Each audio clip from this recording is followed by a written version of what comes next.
So the title of the class today was or is, right? Originality is tradition, but when we spoke originally about the class, we said we're going to tie it to Yom Kippur and to Tefillah and all that. So I want to start with Yom Kippur. The Viduy Gadol of Rabbeinu Nisim that we say on Kippur, and I, as a kid, I remember the Hazan saying it, crying. We all cried.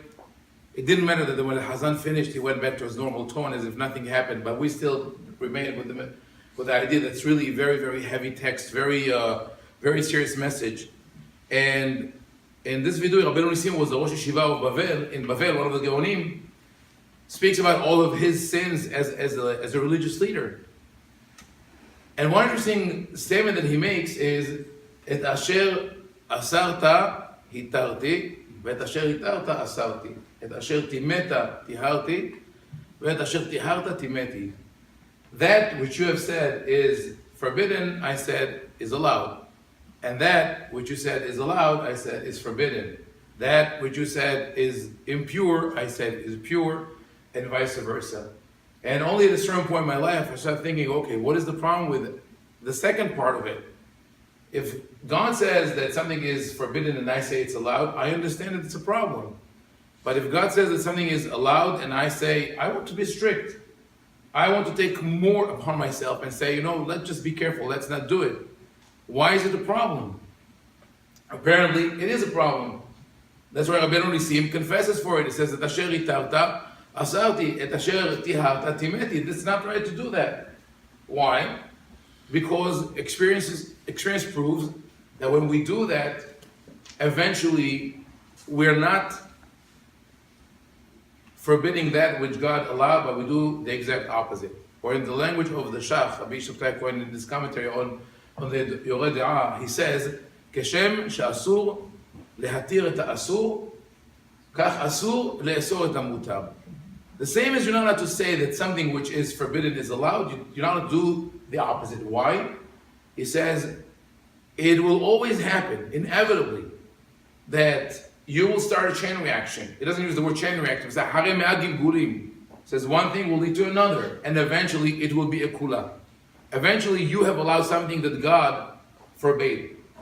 So to say no where you should say yes is also a transgression. That's part of the methodology when we approach halakha and we ask, okay, why can we say A, B, C? That's part of it. It's not black and white, okay, asur mutar, I will just say, let me just be careful and say that I want to be strict. So I'll give you an example.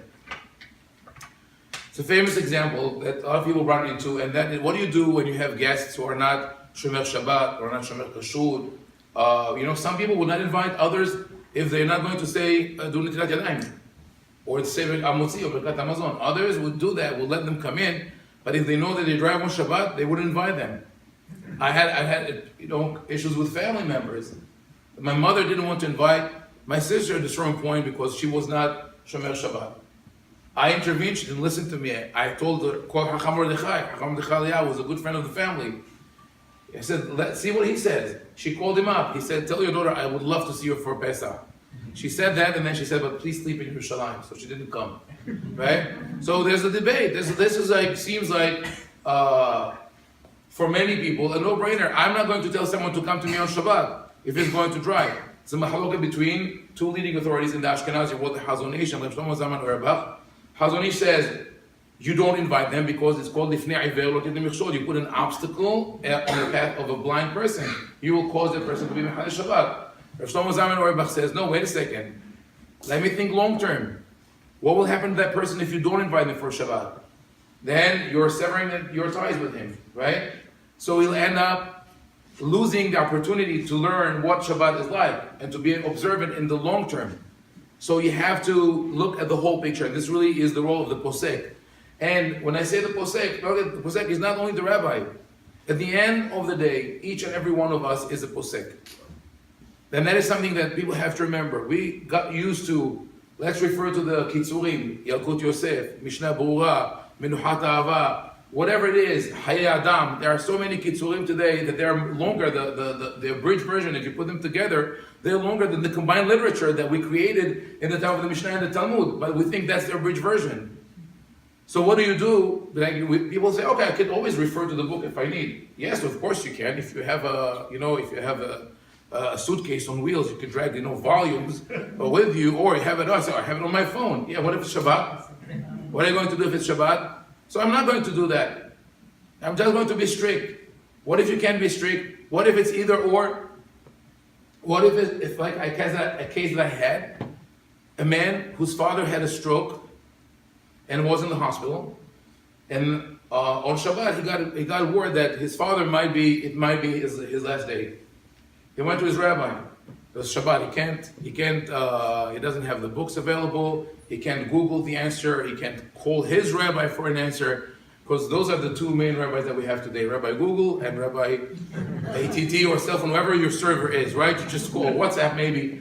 Right? Just call your Uber rabbi, and he will. In both in the sense of he's the above all, and also the one who can give you service whenever you need it. But this is what happens today. If the rabbi doesn't know the answer, he'll say, okay, wait, 5 minutes, let me open the book. Puts you on hold, he Googles it, and he say, okay, this is the answer. But if it's Shabbat, he doesn't know what to do. The guy came to me because I was his neighbor, and he said, can I go to the hospital now? I says, can I take a cab? I said, yeah, take a taxi. Why? Because if your father, I told him, if his father going to die on Shabbat, and he didn't have the opportunity to be with him in the last minutes, and he didn't have this closure, he's going to suffer his whole life. So this feeling is the Oraita, and taking a cab is the Rabbanan. He said, my aunt is already outside, she's driving anyway. I said, so join the car. Okay? So he needed this Pesach. What now? I asked him later. I met this guy, brilliant guy. Went to Jewish school, went to the best education that you had in Los Angeles. I asked him, what would you have done if you wouldn't find me at home? It was Friday night, he came during Kiddush and asked me the question. He said, I probably would have gone. And I would feel guilty for going on Shabbat. So okay, so at least you're not guilty. But if you would have gone, that means that you were your own posek. And we encounter in a million occasions situations where we have to be the posek. And I was saying how we have to be the posek. It's not about how much you have to eat, whether you have to say bracha or not to say the bracha. Usually the psakim, the rulings where we're not sure what to do, have to do with interactions with other people. It could be our children, our spouses, our friends, colleagues, employees, employers, a million people around us. There are so many different interactions that can happen, and we don't know exactly what to do. Rashba, Rabbi Shlomo ben Adret said, you cannot write halakha. It's impossible to write halakha, meaning to cover all aspects of halakha. Why? Because each and every case changes according to the circumstances of that particular moment, of those people that are involved in that case. So Rashba says you cannot really write halakha completely. So I want to go with that in mind, of having like how we really have to decide for ourselves on a regular basis to two things. One, the methodology of halakha, and the other concepts that have been floated a lot at least the last decade. I hear it a lot. A concept called meta halakha. Have you heard the term meta halakha? And people use it as a sort of like, this is something beyond halakha. Those are like metaphysics, right? It's something that is beyond the regular scope of halakha. And I said there's no such thing meta halakha, because everything is halakha. When you are about to make a decision, every part of the equation is part of halakha. Emotions, perception, what will people say, how will people feel now, later, it's all part of it. And it is written in the Gemara, or in the Mishnah actually. The Mishnah says the following: when you choose people to be judges in the Sanhedrin, there are some people who are disqualified. One of them is Zaken u'mi she'en lo banim. Someone who never had children, or is now very old and his children are already grown-ups, cannot be a judge. Why? Because he's lacking on midat rahmanut. He's lacking on this character trait of mercy and compassion. It's an amazing concept. Hachamim tell you, here you have a man who studied, who was first probably nismach, then he became a dayan, then he moved, according to the way Rambam says, from one row to another until he became a judge in the Supreme Court that could issue capital punishment, and then we say, "We're sorry, you're too old. You don't really feel the pain of people." The halakha, the Mishnah says that you have to feel the pain of people. You have to feel the problem in order to be a posek. This is for the rabbi. And unfortunately, a lot of the rabbis, other poskim, don't see that. Because they have, the book, I just saw Teshuvah, which I'm going probably to quote tomorrow in the email. And it's about a woman who is not allowed to get pregnant. And they ask if you could use one of contraceptives. And the rabbi says, what's the problem? It's not pikuach nefesh. She could get divorced. And that's the solution. She wants to be married. She wants to be with her husband. But no, that's the solution. What about her emotions? What about the way it's going to affect the kids? This is not factored in. So it's like methodology. I'm going back to this issue. Methodology of halakha. So, in the modern Orthodox world, which follows not modern, it's like Orthodox and modern Orthodox, follows to a great extent the teachings of the Ashkenazi school of thought, starting from medieval time. That what originally they learned from the Sephardic Ayun and then adopted it and we call it Brisk or Litvak or whatever. There are two major, I would say, fields of knowledge that are ignored in that world, or let's say one book and one field of science. The field of science that is ignored in halakha today is history. History doesn't count. Everything was always as it is today. If I will pull a picture from the 50s, for examples, that shows a woman without a hair covering, we will have to come up with an excuse to explain the picture, but not to say that maybe in the 50s women did not cover their hair, right? So, and this is just one example. There are a million examples of when you look at halakha and you look at history and you put them together, you realize that you have to understand halakha differently. Rabbi Yosef Meshash, for example, in one of his reviews of a book, it was written, it was the Shal Teshuvot Rabbi Yitzhak ben Walid. Rabbi Yosef Meshash praised the book. He says it's an amazing book. He said, but one thing is missing. One thing I don't find in the introduction to the book, the grandchildren of the author spoke about their grandfather. And he says it's beautiful, but you know what's missing? I don't know where he lived and when. If I don't know where and when he lived, I cannot understand his halakha. Because it's particular and specific to the place and time. It's an amazing statement. We don't see it today. People say, I go back to the example of Kisui Rosh, right? Hair covering for women. If you look at what Rabbi Meshash says, Rabbi Meshash says, I look around me and I see that most women don't cover their hair. But I know that they're observant, righteous women. So I cannot label them all as non-observant. So I have to look at it in a different way. And I said, what is the source of this minhag? And he goes on into that, right? So I write that, I explain that. And then someone writes and says, but Rambam says that a woman who goes out without her hair covered is overet al dat Moshe. She is breaking a biblical law.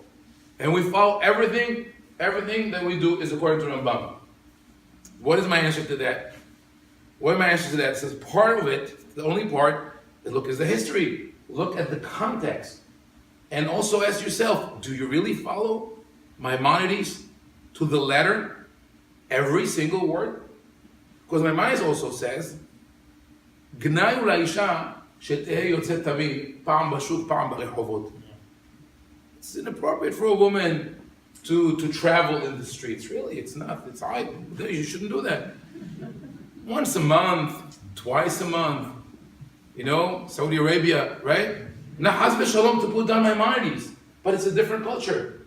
And not only that, it's like if we really say that I want to follow Maimonides to the letter, then follow everything he says. Don't pick and choose. But unfortunately, the rabbis are entitled to it. If you really go and investigate what the rabbi said and how they are posek halakha, you realize, wait a second, you pick and choose. You pick this halakha from Rambam, and this halakha from Shulchan Aruch, and this halakha from Haim Ovadia. An example of picking and choosing from Haim Ovadia, there are a lot of things that you hear from people saying, oh, we do that because this is what Haim Ovadia said. Yalkut Yosef, Yabia Omer, Yehavedah, there's so many books out there. Right? It's true, Haim Ovadia says that. Haim Ovadia also says that a woman who wears a wig should be divorced. How many Talmidei Chachamim that we know that say we have to follow Haim Ovadia Yosef, everything he says, but their wives wear wigs, right? So do they follow what Haim Ovadia says? No. Are they entitled to pick and choose? Yes. But they're not entitled to tell us, all of us, not to pick and choose. So this is one concept I want to say in methodology of halakha, that we really have to educate ourselves in order to come to that point of being able to be posek. So it's a problem. It's a big problem because we don't have the time, right? People say we don't have time. So one remedy for that, really, I think, and I'm talking to the educators here, we have to tweak a little bit the curriculum in the schools, in the Jewish day schools, of how we teach halakha and how we teach our sources. Because in a typical school, you have probably 3 or 4 classes that are separate. There's Mishnah, Talmud, Dinim, and holidays. So the Hagim, the special times, you will teach the halachot of the Hagim. Then you have Dinim, a section that you study only halakha. You study Mishnah, maybe Brachot, maybe Yevamot, and then you study Talmud, a different section. They're not related. So there is this disconnect between the Mishnah and the Talmud and the halakha. What we're missing is the chronological order, starting historically. What does the Tanakh say? What does the Mishnah say? What does the Talmud say? What does Rambam say? What does halakha say? Yeah, it's long, it's tedious to do it for each and every halakha. So if we have time for that, good. If not, the other tool that we should apply when we study halakha is study responsa, she'elot u'tshuvot. She'elot u'tshuvot, and not only one book. If you ask people today, especially in the Sephardic world, what book of she'elot u'tshuvot do you know? Yabia Omer. It's a great book. Yabia Omer is an amazing book. It's a very important book. But there are other books, and there's Haim Ovadia Yosef. There's Yeskil Avdi by Rabbi Haim. There's Mishpatei Uziel by Chief Rabbi Uziel. Maim Haim by Rabbi Moshe Malka. Otzar HaMichtavim and Maim Haim, Maim Kedoshim also by Rabbi Yosef Meshash. Now, what is the advantage of looking at the responsa? Responsa is real life cases. You read the responsa, you read the She'elot u'Tshuvot, and you see how the posek thinks, how he approaches the problem. You see She'elah in Rav Pe'alim, Rabbi Yosef, the Ben Ish Chai. He was asked about a case of adultery. Does he have to, the adulterer, the teshuvah, he came to ask for a method of repentance. Now he wants to know, does he have to alert the husband or not? It was years after the deed. So before the Ben Ish Chai even answered the question, he says, I have to make sure that the reputation of the family is not damaged. Because already they have married children, how is it going to affect the family? I have to find ways to say that he doesn't have to reveal the information. So he already considered what I said before, the meta halakha is already factored in. So that is one aspect. The other aspect, Tanakh. We don't study Tanakh as much as we should. And when I say Tanakh, it's not Tanakh through Midrash Agada, through commentators. We need the direct connection to Tanakh. To first know the full, total database of Tanakh, to make it part of our language. So after you do the first time, yeah, okay, you could maybe skip the technical parts, the building of the Mishkan and the censuses and all that. But there's a lot of the wisdom literature. How often do we read Mishlei, Iyov, Tehillim, Be'iyun, right? When we look at Kohelet, Shir HaShirim as a book of Chokhmah. So I want to go briefly through the Hamisha Torah and look at what they teach us in sense of the grand picture, the view of what we have to look at as Poskei Halakha, each and every one of us. So Sefer Bereshit, the first question that Rashi says on the Chumash, that everybody says, Amar Rabbi Yitzchak לא היה צריך להתחיל את התורה, אלא מהחודש הזה לכם, שהוא מצווה ראשונה שנצטוו בישראל. Right? The Torah should have started in chapter 12 in Shemot, not in Bereshit. We don't need that. Then he answers the question. It's a beautiful answer, but the problem is that the question remains stuck in our mind. The Torah should not have started in Bereshit, meaning that because it's not halakha, we don't have to study it. So some people, because of that, went and searched for halachot in Bereshit. Oh, we do have, actually someone wrote an article in Tradition, where he listed all the halachot in Sefer Bereshit, Bikur Cholim, Levayat Hamed, etc. The answer is no. Those are the kind of halachot that are, maybe you should call it the fifth part of the Shulchan Aruch. You cannot write these halachot. You learn from observing. You look at the life of our forefathers and our foremothers. Abraham, Yitzhak, Yaakov, Sarah, Rivka, Rachel, Leah, and you look at how they lived, and all the other characters in Bereshit, Yosef and his brothers, and we learn from them what happens when we do something right, when we do something wrong. When we don't try to justify everything they did, but look at it with a critical eye, then we learn that the halakha is much more than just saying mutar, asur, tameh, tahor. It's asking myself, okay, my mother wants me to go and deceive my father and get the beracha, right? Right or wrong? I don't know what to do. Maybe, okay, that's a long story. I don't want to get into that, right? But if you keep on reading the rest of Sefer Bereshit, you realize that Yaakov had to pay for that. So in retrospect, you realize what are the consequences. Same with halakha. Someone's going to ask you a question. Should I ride bike on Shabbat? Should I use electricity or YouTube? Or simple, more simple halakha. We don't want to get into the, to the big things. Do I have to say, do I have to wash for a bagel, etc.? Questions like that. Ask yourself the question, okay, where is it going to lead? What's going to happen next? This is Bereshit. Shemot. I like to look at Shemot, the 10 Commandments. Because everybody divides the 10 Commandments into 2 units. Ben Adam LaMakom, Ben Adam LaHavero. Right? So what we do, when we divide them like that, we actually create a dichotomy, right? It has to be like shnei luchos, like separate things, 2 separate units, Ben Adam LaMakom, Ben Adam LaHavero. But there's a different way to look at it. There's a way to look at this whole thing as a journey. As a process that leads from Anochi Hashem Elohecha. God says, let me tell you what I'm giving you as a gift. I am God. So you have the gift of being able to connect to the divine. You have a God. You have faith. You have spirituality. Don't, once you engage in paganism, you lose the respect for Tzedem Elokim. Do not use the gift of religiosity. Do not waste it. Do not corrupt religion like we see today. Then, Yom HaShabbat, Shamor or Zachor et Yom HaShabbat. Shabbat is a gift. Appreciate it. Kaved avicha v'timecha. The family is the gift. Appreciate it. So Torah goes with all the gifts that we receive from God, right? And then it says, Lo tirtzach, lo tinaf, lo tignov, lo taneh ha'aretz shaker. Do not take that which belongs to others. Their life, their relationships, their possessions, or their right to fair trial. And you know what the result will be? The end result of the whole thing, lo tahmud.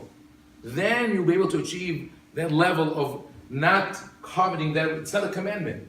It's aseret devarim. The Torah never says commandments. It's aseret devarim. Those are 10 concepts, 10 issues. We get there.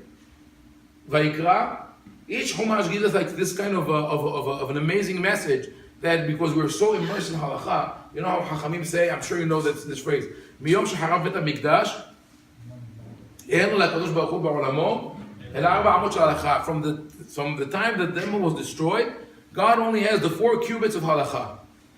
So people think this is a beautiful thing. I don't know. Maybe it was criticism. Maybe the Rebbe says, you know what you did? You confined God into the 4 amot of halakha.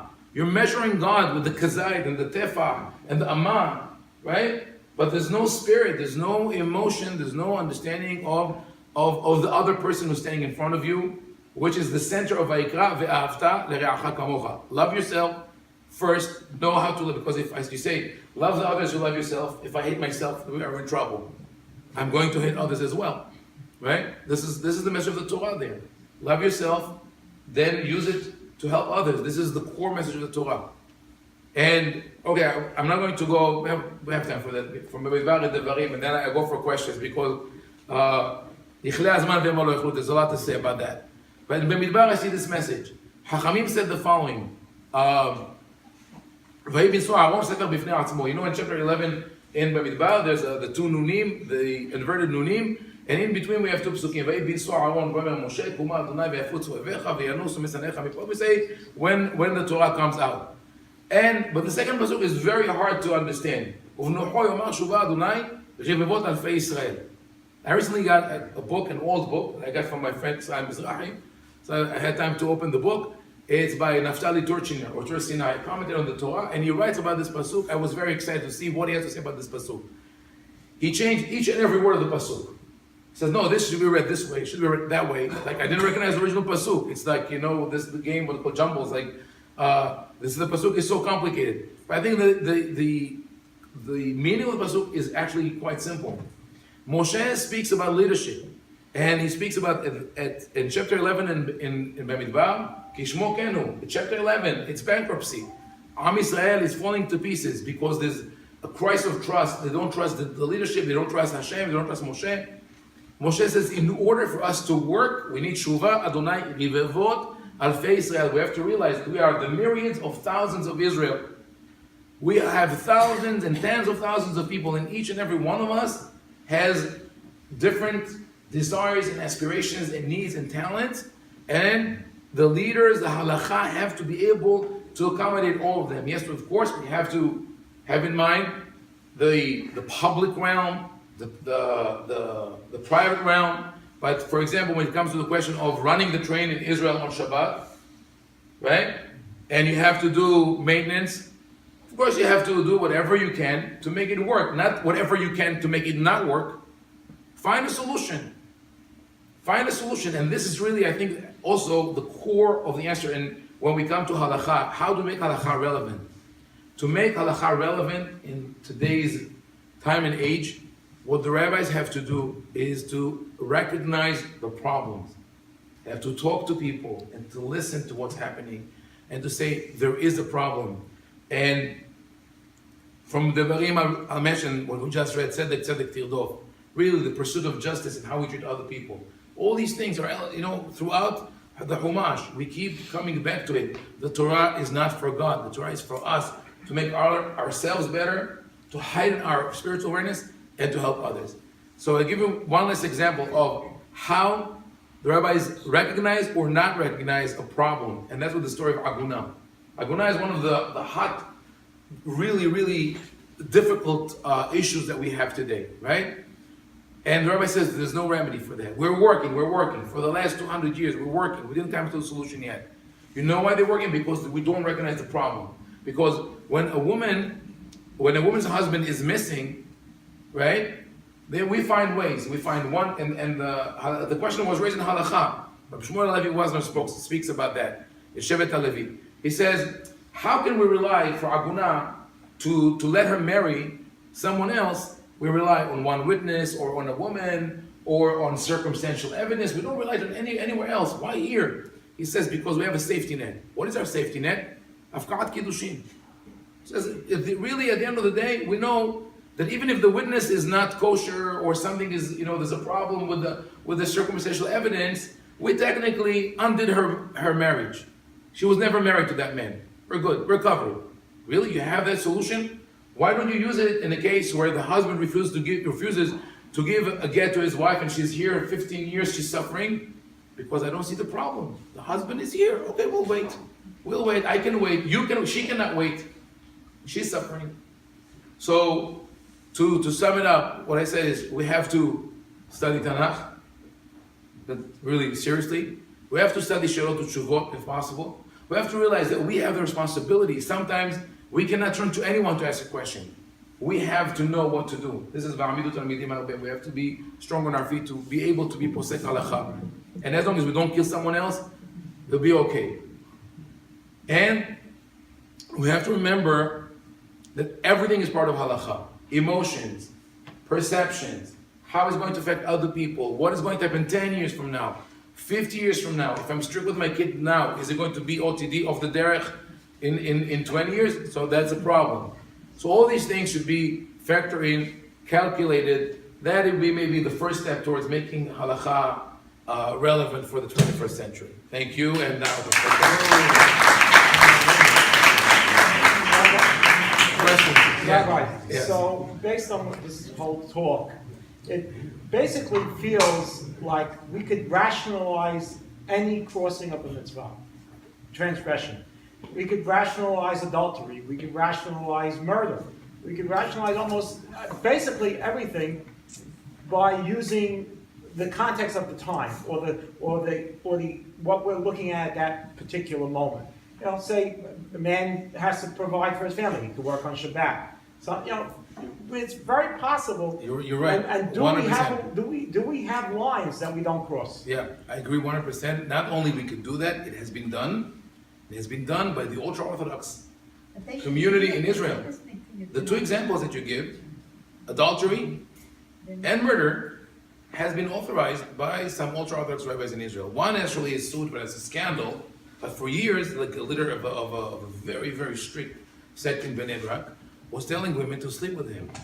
And then he said, since they did it with the consent of their husbands, it's not adultery. He sort of like, he rationalized that.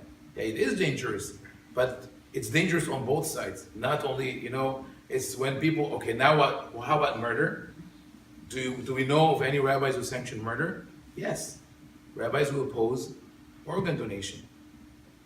Right? There are ways to have organ donation in a halachic manner, and people who oppose it, there were cases where organs were available, and rabbis delayed the decision until some organs were not available anymore, or all of them were not available.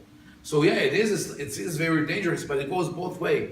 That is what I always say, like the slippery slope, that this fear of where are you going to take halakha goes both ways. We can never say, oh, you have, if I'm going to be strict on that, I'm going to save lives. We have to look at the whole picture. So 100%, you have to be careful. We could rationalize everything, and we can only rely, I believe, on our own moral compass to kick in at a certain point, or maybe the combined conscience of the community to help us with that. But we have to be alert. Yes.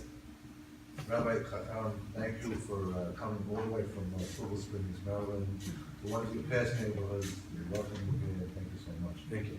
I want to bring you back to the other neighborhood that you were once in, and that's LA. Tell us a story about this person who had his father, was in the hospital, whatever it is, and he had to go on Friday. Yeah.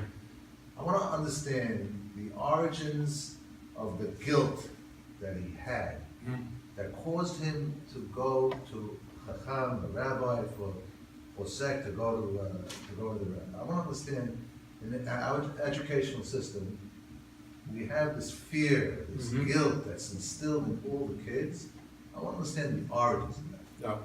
So that's a good point. I think that's part of the reason why a lot of people are disenfranchised today with Judaism. Maybe not in this community. Here, Baruch Hashem, everybody's very, up to date. Everybody's very happy. No one has questions. I'm talking about the other people. Like in the video, Asham knew, but I never knew. And that is that we've got so used to work from within a factor of fear. Why do we need to be Jewish? Because otherwise, because they're trying to kill us for being Jewish. We have the enemies. We have to show them, right? This is one element. So we always measure ourselves vis-a-vis the other, and we have to, to show them and all that. Then the other element that we use always is guilt. That part of it was because so many people died for religion. So how can you not appreciate the sacrifice? And the other thing is because really it works so well. Guilt works so perfectly. I mean, unless you have someone in your life that would be able to alleviate the guilt from you. That's one of the things that I get a lot from people, that when we discuss a certain question of halakha and they say, okay, you know what, now I don't feel guilty about that. It's not that they're going to go and do it again and again and again. It's the opposite. Now they feel happier about being Jewish. They feel happier about being observant. But rabbis and educators and parents learn very, very fast, or they get the information from previous generation that guilt works. So they instill it in us, and sometimes you cannot shake it away. And I think this is where we have to really invest our efforts and ask this question of how can you look at Judaism and say, this is what Judaism gives me? What is the positive element that Judaism gives me? Not what is the negative. If I don't do it, I'll be punished. Or if I don't do it, I'll feel guilty. Or, and let's put it in terms that we're more familiar with. Let's say that you have to market Judaism, right? How do you market Judaism to other people? I asked this question once, and you know what people told me? I was in a high school in LA. I said, I wanted to market Judaism to a friend of you who was either not religious or not Jewish, or over there was not Jewish, whatever, not observant, right? And they all said, we suffer so much, why should we sell it to someone else? So So we have to clean our act in this thing and teach our kids not, okay, if you don't do this, you're going to be guilty. But if you do this, you're going to be happy. And the only way that we could show them that is if we're happy. Like if we sit at Shabbat at home and we're sullen and we're, oh my God, when is Shabbat over? You know, I was like, right? It's like the pasuk in Yeshayahu, Omrim Matai Nashbir Ba. We just wait for Shabbat to be over so we can go back to our practices. No, but if the kids is like, you can't wait for Shabbat to come and you enjoy Shabbat so much, they will enjoy Shabbat as well. That's what I think. Yes? And, yeah? Good, Baruch Hashem. How are you? Yeah. I have a struggle. I don't know if others have the same struggle. Coming up to Rosh Hashanah and Yom Kippur, mainly where probably even more Yom Kippur, where you see the same tefillah over and over again. You say if you do that, half of the stuff is, in my mind, not so real. You alluded to some of the issues in some of the emails, but it's saying the same thing over and over again, as if we didn't ask forgiveness the first time, we got it 61 times, saying the same prayers. When it comes to halakha, as far as sort of, I don't want to use the word reinventing tefillah, making it more relevant, because it's just saying the same things over and over again. And maybe once every 10 or 12 tefillah, 50 Right. or 100, you have a good one, and that's because you decided to almost disregard the text and just close your eyes and, how can we make tefillah and, more relevant within the confines of halakha? And within the confines of like the 2 minutes that I have to answer you, right? I could have told you like off the cuff that just say what you feel that you need to say, but then we will say, no, how can you say this against halakha? But then I could quote Rabbi Avraham Yitzchak Cohen Cook, the first chief rabbi, we all know who Rav Cook was, who on the high holidays only said Shema and Amidah. His prayer on Rosh Hashanah and Kippur, it took him the whole day, but it says Shema and Amidah. He meditated, right? But I'll tell you something about the vidui. You're 100% right. Saying vidui 5 times on Kippur is really, it's an overkill. Because you say, at a certain point, either you say Ashamnu and you say it's not me, it's him, right? It's them, it's all the other people. It's all the other people that, I'm good, right? Or you just say, oh, it's a joke. Maybe I did something wrong, but I didn't steal, I didn't kill, I didn't commit adultery. So this doesn't relate to me. It's just another formula that I have to recite, right? So what I used to do in standing in the shul, I would stop and say, okay, anyone who wants to read the whole vidui, go ahead and read it. But we are going to talk for 5 minutes about Asham or about Bagadnu. Bagadnu is a good, to speak about that. What is Bagadnu? We have betrayed someone's trust. But think about that. Take one concept and think about it. And if you think about the whole day, or you think about how can I improve my life? What is something that I want to change? That is really the message of Rosh Hashanah and Kippur. Choose one Tehillim. Read Yeshayahu. I would say read, the Musar of Yeshayahu and the Nevi'im.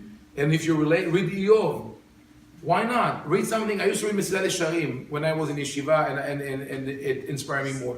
But definitely you're allowed, I think you're allowed, in order for you to have the tefillah that you need, to choose your tefillah. Now, Mahalokat will be between Rambam and Rambam. Rambam says that tefillah is midoraita. Rambam says tefillah is midirabanan. But even Rambam says that it's that the ikar is 1 time a day. So I'm not telling you to go back to Rambam, but at least one of the tefillot you can be a little more flexible. You're articulating a theory or a philosophy of personal responsibilities and your own pisak, and you're saying that you need to develop an instinct in order to execute that. Yes. Can you clarify or articulate a principle of when is a person supposed to be ready for that? And if you don't have an answer to that, is it because what you give up by not having the right instinct is gained by the freedom and the responsibility?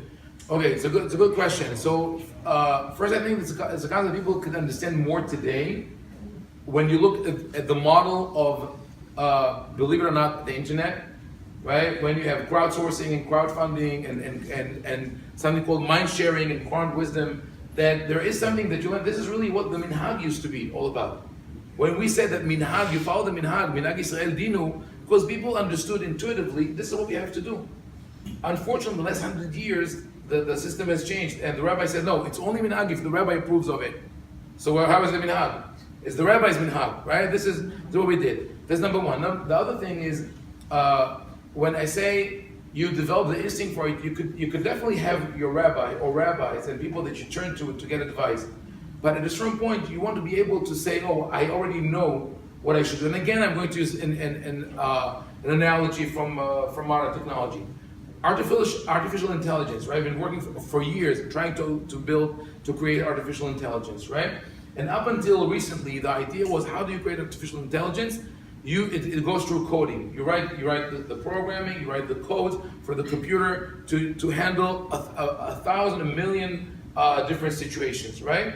And you hope that at a certain point, the computer will be able to make all the necessary connections, like we have like billions of neural connections in our brain to think like a human. Now, the attitude has changed. Now that we have what is called like deep learning networks, where you don't write code for the computer, but rather you feed data of human behavior. This was one amazing example that just took place. A Go is a much more sophisticated game than chess. Chess, you have 30 possible moves. In Go, it's 200. So far, computers were not able to feed humans. But then they went with this deep learning networks. They also use this for autonomous cars and for other devices. They use, who knows, soon, we're going to have an autonomous rabbi. It's like, okay, and then it'd be easier to make conferences like that. But the computer finally was able to defeat the Go player. But the most amazing thing it made a move that was never made before. It was a novelty, right? They fed the computer something like 30 million moves, and now it does something that no one ever did before. That was like original thinking. It's an amazing moment.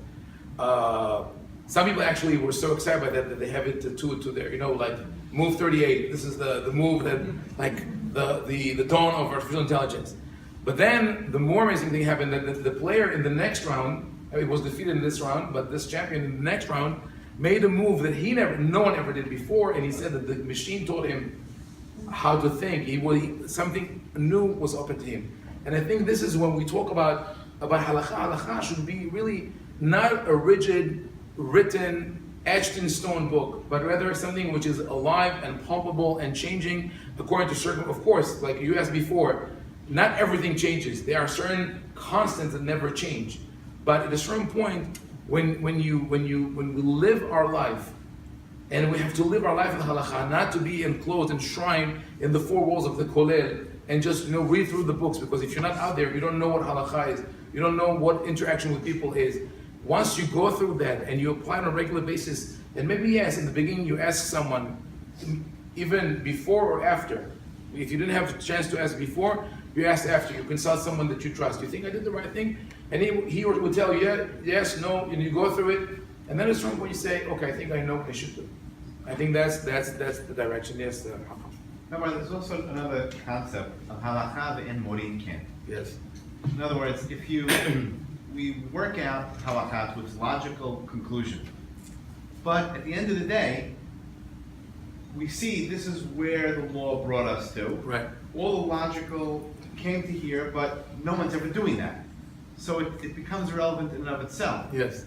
Now, the other thing is, so many times, I have to tell you, I read things in the printed word, but I know, I had, thank God, a wonderful example, my father and also my grandfather, of people to emulate. And I used to go to my grandfather with something that I had learned in yeshiva that week, from some pilpul. And he would go to me, Anna, forget it, please, it's ridiculous. We never did anything like this. Yeah. I said, but look, it's written here in the Ritva. Yeah.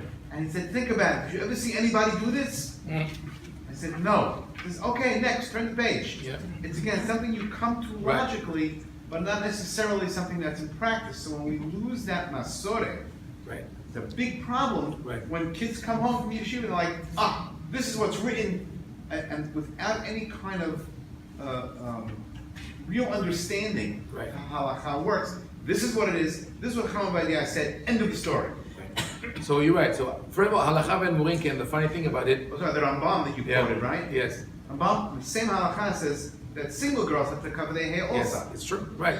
We don't follow that. Right. But it's like halakha ben murinke. Part of it, the interesting thing about it is they say this is the law, but we don't teach it publicly. But it's written. It is public. I can read it. Right. It's there. But the other thing is you're right. Once it's in the book, it became sacred. So what you have to do is to tell your kids, okay, let's see if there are other books. Someone else says something different, right? Like, for example, the best thing for me, let's say, I'm taking an example. Let's say I said something that maybe is not accepted by everyone, right? And I print it, and they don't like it. I have a very simple way to make it acceptable for all. All I have to do is die. And then, in 10 years they say, Zecher Tzaddik Bekadosh V'Chash, written in the book. Okay, we'll conclude here. Good night.